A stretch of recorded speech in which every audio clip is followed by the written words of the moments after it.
मेरे को पता है कि ये वीडियो काफ़ी लेट है, लेकिन हम सभी को पता है कि it's better late than never.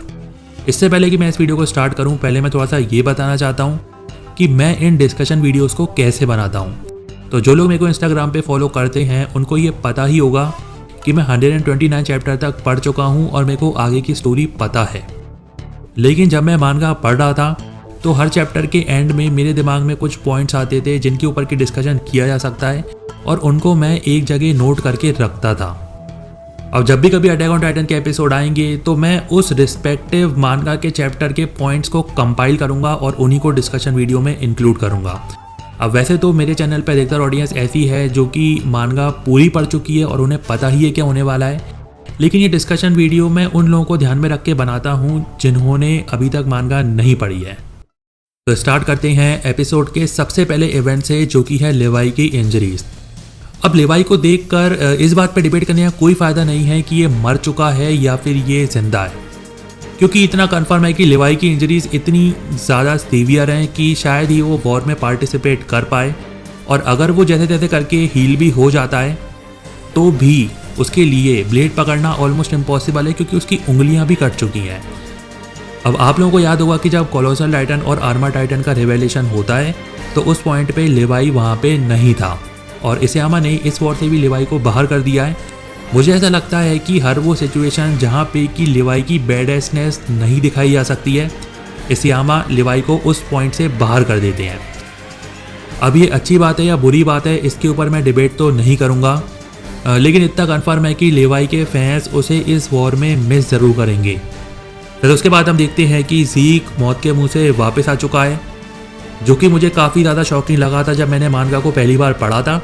देखो, मैं समझता हूँ कि ज़ीक एक इम्पॉर्टेंट कैरेक्टर है और इस पॉइंट ऑफ टाइम पे उसे स्टोरी लाइन से नहीं हटाया जा सकता है, लेकिन इसका मतलब ये भी नहीं है कि आप ज़ीक को किसी भी तरीके से ज़िंदा कर दो। देखो, इसमें कोई डाउट नहीं है कि इसियामा एक जीनियस राइटर है, और जैसे जैसे करके स्टोरी आगे बढ़ रही है अटैक ऑन टाइटन्स और ज़्यादा मास्टरपीस लेवल को टच करता जा रहा है।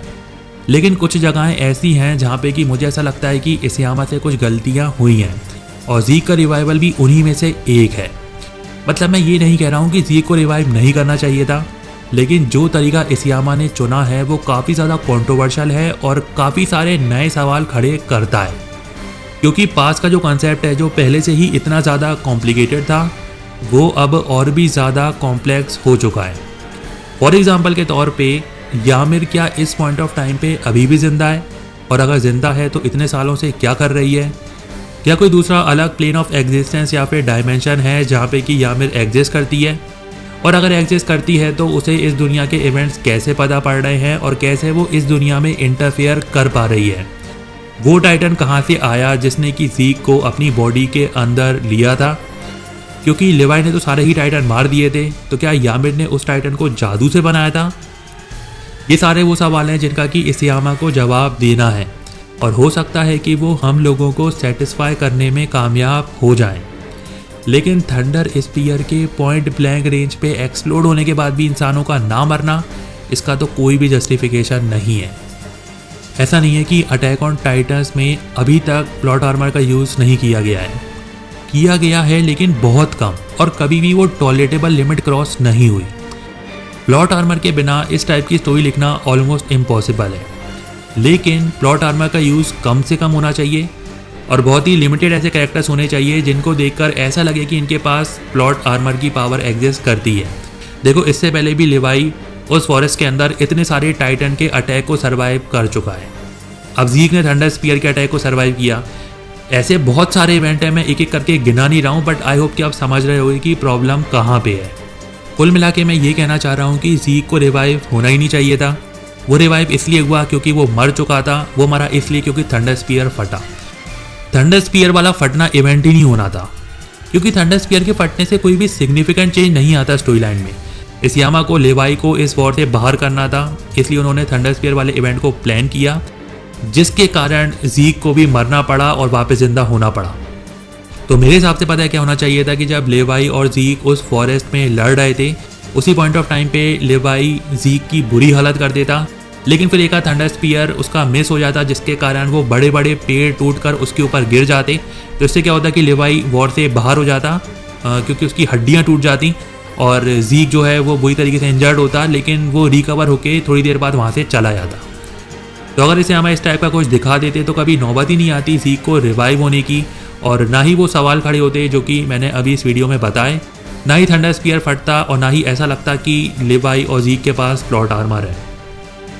खैर चलो इन सबको छोड़ो, आगे बढ़ते हैं और बात करते हैं एरियन वर्सेस आर्मर टाइटन और जॉ टाइटन की। अब यहाँ पे हम देखते हैं कि एरियन कितना ज़्यादा स्ट्रॉन्ग है। वो एक साथ दो टाइटन शिफ्टर को ओवर पावर कर रहा है, और वॉर हैमर टाइटन की पावर भी कितनी ज़्यादा ओपी है। अब पहली बार जब मैंने एरियन को आर्मर्ड और जॉ टाइटन को हवा में टांगते हुए देखा था तो मेरे को लग रहा था कि इन दोनों की मौत पक्की है, क्योंकि उसी मोमेंट पे ये ग्रेस थंडर स्पीयर के साथ बैटलफील्ड में कूद जाते हैं। लेकिन कार टाइटन एक ही मिनट के अंदर वक्त बदल देती है, जज्बात बदल देती है, और वॉल पे खड़े होकर ऐसा पट से हेडशॉट मारती है कि एरियन और हमारा माइंड ब्लो हो जाता है। अब वैसे तो कार टाइटन सभी टाइटन शिफ्टर में सबसे ज़्यादा वीक है, लेकिन ऐसा ना हो कि कहीं सीजन खत्म होते होते हम सभी को लगे कि सबसे ज़्यादा स्ट्रॉन्गेस्ट टाइटन शिफ्टर यही है, क्योंकि ये अटैक ऑन टाइटन्स की दुनिया की टोनी स्टार्क या फिर कहूँ आयरन मैन है। क्योंकि जिस तरीके से आयरन मैन अपने आर्मर को अपग्रेड करता है और नए वेपन्स इंट्रोड्यूस कर सकता है, उसी तरीके से कार टाइटन भी कर सकती है, मतलब खुद से नहीं लेकिन मार्ले से। और इस बार मार्ले फुल तैयारी के साथ आया है, क्योंकि कार टाइटन के ऊपर जो कैनन है ये वही कैनन है जिसने कि आर्मर टाइटन को सीजन 4 के पहले एपिसोड में ऑलमोस्ट ख़त्म कर दिया था। ये वेपन्स स्पेसिफिकली टाइटन शिफ्टर्स को मारने के लिए बनाए गए हैं, और मुझे ही लगता कि इतने दूर से इस वेपन को एरियन काउंटर कर सकता है। पैरिस आइलैंड की मुसीबतें सिर्फ यहीं तक सीमित नहीं है, क्योंकि मार्ले के एयरशिप में जो मशीन गन लगी हुई हैं उनका भी पैरिस आइलैंड के पास कोई भी जवाब नहीं है। कोई भी ऐसा वेपन नहीं है जो कि इतनी ऊंचाई तक उन एयरशिप्स को डैमेज कर पाए, और पहले से ही इन मशीन गन ने खून की नदियाँ बहा दी हैं, ऑलमोस्ट सारे येगरिस्ट को ख़त्म कर दिया है। फिर हम आते हैं एपिसोड के सबसे लास्ट में। यहाँ पे स्काउट सोच रहे होंगे कि कैसे भी करके उन्हें जेल से बाहर निकाल दिया जाए। जेल से बाहर तो वो निकल जाते हैं, लेकिन उसके बाद उनके पास और भी ज़्यादा टफ चॉइस है। मतलब उनको ये डिसाइड करना है कि कुएं में कूदें या फिर खाई में, क्योंकि जान पे खेल के अगर वॉर जीत भी जाते हैं तो भी वॉलंटरी यूथेनाइज होने से तो नहीं बच पाएंगे। अरमिन जब लास्ट में अपना पॉइंट रखता है तो वो मेरे को एक बहुत ही ज़बरदस्त मोमेंट लगा, क्योंकि अरमिन की इंटेलिजेंसी सीजन 4 में ऑलमोस्ट एक्सटिंक्ट हो चुकी है, और ये देखकर काफ़ी खुशी हुई कि अरमिन का दिमाग अभी भी चल रहा है। उसकी इंटेलिजेंसी प्लॉट को प्रोग्रेस कराने में मदद कर रही है, क्योंकि अरमिन और मीकासा से ज़्यादा एरिन को कोई भी नहीं जानता, और इसीलिए उनको ही समझना होगा कि असल में एरिन के ट्रू इंटेंशन क्या है। इस एपिसोड को देखने के बाद मेरे को जो सेटिस्फेक्शन हुआ है ना, उसको मैं वर्ड्स में बता ही नहीं सकता, क्योंकि मेरे को ऐसा लग रहा था कि मापा इस सीज़न को स्क्रू करने वाला है, बिकॉज उनके पास टाइम बहुत कम था। लेकिन पहले ही एपिसोड में इतना बढ़िया एनिमेशन देखकर मैं इमेजिन नहीं कर पा रहा हूँ कि अब 3 महीने तक हर संडे कितना गजब होने वाला है, और क्या होगा जब वो वाला इवेंट एनीमे में एनिमेट होगा। अब आज भी संडे ही है और थोड़ी देर में अटैक ऑन टाइटन्स का एपिसोड आने वाला है, इसीलिए मैंने सोचा कि इस पेंडिंग काम को मैं पहले कंप्लीट कर लूँ और उसके बाद फिर उस एपिसोड के ऊपर एक्सप्लेनेशन और डिस्कशन वीडियो बनाऊँ। तो guys thank you very much for watching, और मिलते हैं अगले एपिसोड के डिस्कशन वीडियो में।